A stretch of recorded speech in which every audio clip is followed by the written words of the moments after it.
1549, Hatfield Palace. Can you remember not so much in front of the speaker? Do you want to take that place?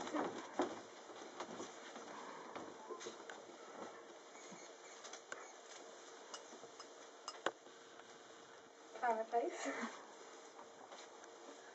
A scream comes through the open window, so piercing that it stabs me into waking. Who is it? Cat will know. But Cat is not in her bed, although her clothes are scattered on the floor, twisted like bodies in the gathering light. I run downstairs, 2 steps at a time. At this hour, laundry maid should be crossing the courtyard. Master Parry should be giving orders to the servants. Roger Ascham, my tutor, should be in the schoolroom, for he likes to read before breakfast. But all is silent, except for the distant thud of horses' hooves and the wind whining between the tall chimneys. Something is wrong. Cat! Cat! I stand under the oak and scream into the wind. Dawn lifts the mist around its crown and softens the frozen grass that chills my bare feet. I am Princess Elizabeth, daughter of King Henry VIII and Anne Boleyn, both dead. Cat is my only constant now. Without her, I do not know what to do. Shall I pray? No, I do not want to kneel. When my mother knelt for her execution, she did not know that the sword was already hidden under a heap of straw, so the swordsman struck off her head suddenly from behind, and she knew nothing of it. Full of pity for her, he had taken off his shoes so that she would not hear him coming. That is the only good thing I have ever heard about my mother, that she died swiftly. As for how she lived, I have had only gossip to tell me. Cat, where are you? The wind hurls sleet into my mouth. Call as much as you want, but she will not come. It is a man's voice, just behind me. His peppermint breath warms my neck. He must have crept from the shadows of the tree with the stealth of my mother's swordsman.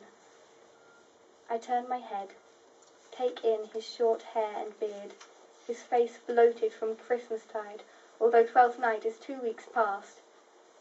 Envy bites. I was not at court. The new king, my little brother Edward, did not invite me. I recognize this man. He was a gentleman in my father's privy chamber, and master of the horse to my stepmother, Catherine Parr, when she was queen. I shift from one frozen foot to the other. Sir Robert Tyrrell? His bow is so brief that he hardly bends his back. What brings you uninvited to my draughty palace on a winter's day? I try to keep my voice light, like the snowflakes settling on our heads, but I am chilled with fear. Where is Cat? Mistress Ashley. She has gone for a while. His voice slaps me like the wind. That is what they said when my mother stopped coming to see me. I am 2 years old again, and my throat tightens at the memory. I burst into tears as I did then, although I disliked the taste of salt. Now I tug at the collar of his fur cloak. Is Cat dead? I ask. She might be soon, he whispers. She has gone to the tower with your steward. He was the one who screamed just now. Why? My voice dies in my throat. He stares straight into my eyes. To find out the truth, he says. It has come to this. In my heart, I knew that it would. Too many things happened last year when I went to live in London. But Cat has done nothing, except love me. My tears double. I know what truth seekers are like. I am one myself, and it has taken me to a place worse than hell. With little concern for my tears, Tyrrell commands me to meet him in the schoolroom when I am dressed. I stiffen. I am a princess. I give the commands. It is my palace, not his. Then he is gone, in a swirl of snowflakes as if I have dreamed him, and I stumble back to my bedchamber, drenched with sleet, reeking of fear and anger. Why did I blubber like a baby in front of Tyrrell? He will think I am easy prey. Had I learned nothing this past year?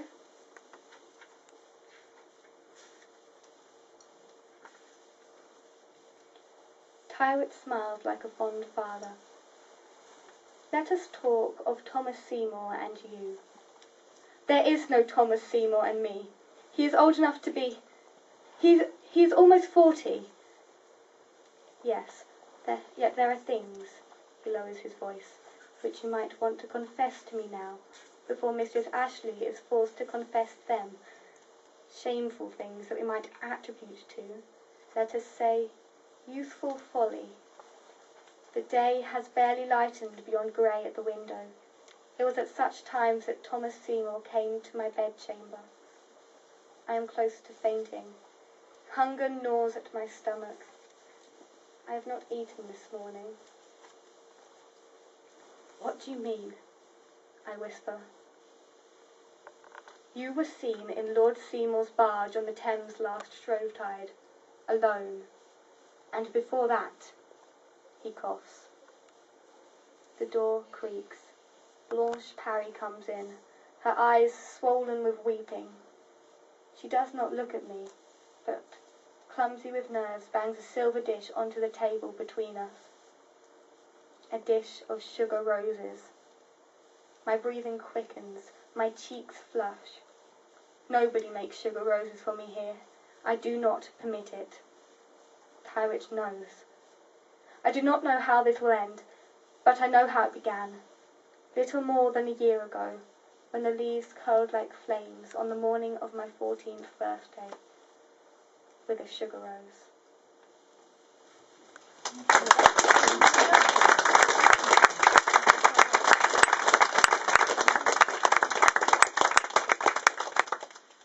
Now you're going to have your sugar roses. I'm going to hand these out.